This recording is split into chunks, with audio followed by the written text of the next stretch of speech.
मैं सैयद इशाअत अली नायब सज्जादा नशीन दरगाह हज़रत सैयदना शाह अमीर अब्दुल्लाह रहमतुल्लाह अलैह से मुखातिब हूँ। 385वां उर्स मनाया जा रहा है, क्या कुछ कार्यक्रम रहेगा? 385वां उर्स जो मनाया जा रहा है इस बार उसकी जो तारीखें अंग्रेजी आ रही हैं वो 12 अगस्त से लेके और 16 अगस्त तक आ रही हैं, जिसमें 12 अगस्त को झंडा फहराकर विधिवत तौर से इसका शुरुआत हो जाएगी उर्स की, और 13 को लेडीज़ का मिलाद शरीफ होगा, और 14 को जो विशेष कार्यक्रम होता है जिसमें घर के लोग ही उसका बाबा का स्नान कराते हैं वर्ष में एक बार, वो स्नान होगा। उस जिसे हम गुस्ल कहते हैं उसे स्नान भी कहते हैं, और उसमें जो है वो संदल पेश किया जाता है, और संदल इत्र और चादर पोशी होती है। चादर चढ़ाकर बाबा को दोबारा से उसको ढक दिया जाता है, और ये पूरे साल इसी तरीके से बना रहता है।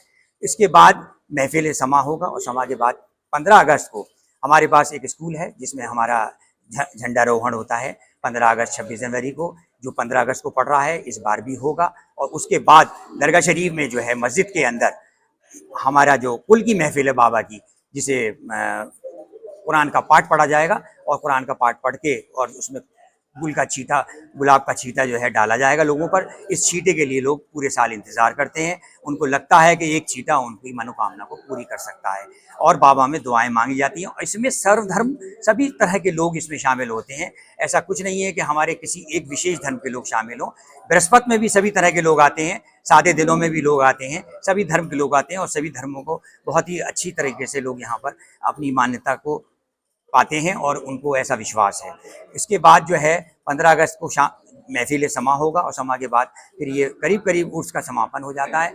एक गुस्ल होता है जो बाद में लोग चले जाते हैं, और चादर जो बढ़ाई जाती है बाबा पे वो होगा 16 अगस्त को सुबह 10 बजे। उसके बाद महफिल समा होगा, और इस तरह से रंग की महफिल के साथ ही ये प्रोग्राम ख़त्म हो जाता है। औज़ुबिल्लाहि मिनश्शैतानिर्रजीम, बिस्मिल्लाहिर्रहमानिर्रहीम, अस्सलामु अलैकुम रहमतुल्लाहि व बरकातुहू। मैं सैयद मोहतशिम अली सज्जादा नशीन और मुतवल्ली दरगाह हज़रत सैयदना शाह अमीर अब्दुल्लाह रहमतुल्लाह अलैह आगरा से आपसे मुखातिब हूँ। 385वां उर्स कार्यक्रम इस बार किया जा रहा है, क्या कुछ रहेगा और किस तरह की तैयारी?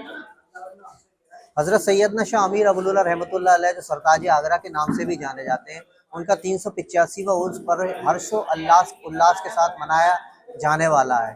ये उर्स 12 अगस्त से 16 अगस्त तक मनाया जाएगा, और इसमें हर साल की भांति जैसे हम देखते चले आ रहे हैं कि बहुत ही हज़ारों की तादाद में लोग पूरे हिंदुस्तान से यहाँ पे तशरीफ़ लाते हैं, और हर धर्म हर मज़हब के लोग यहाँ पे एक साथ कंधे से कंधा मिला के प्रोग्राम में शिरकत करते हैं, और पूरे साल में ये होता रहता है। लेकिन उर्स में खुसूसी बड़ी भारी संख्या में लोग यहाँ पे आते हैं। गंगी जंगी तहजीब हिंदुस्तान की, भारत की एकता अखंडता जो सालों से चली आ रही है, उसको देखने का एक बेहतरीन नज़ारा हमको मौका मिलता है।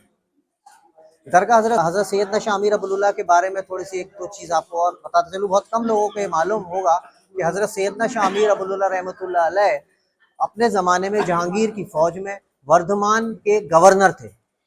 उनकी फ़ौज में खिदमत देते थे, और उनसे पहले उनके नाना हज़रत ख्वाजा फैज़ी अकबर के ज़माने में वहीं उसी सूबे वर्धमान के गवर्नर थे। उनके बाद सैयदना गवर्नर हुए, लेकिन क्योंकि उनका दिल हमेशा इबादत में अल्लाह की लगा रहता था, तो उन्होंने फिर अपने रिटायरमेंट की रिक्वेस्ट करी, और उसकी एक लंबी कहानी है। तो फिर वो रिटायरमेंट लेके ये जगह जो उन्होंने उस जहांगीर के ज़माने में जो दरगाह जहाँ बनी हुई है, आके वो जंगल हुआ करता था, उन्होंने यहाँ रह के अपनी ज़िंदगी भर इबादत को अंजाम दिया।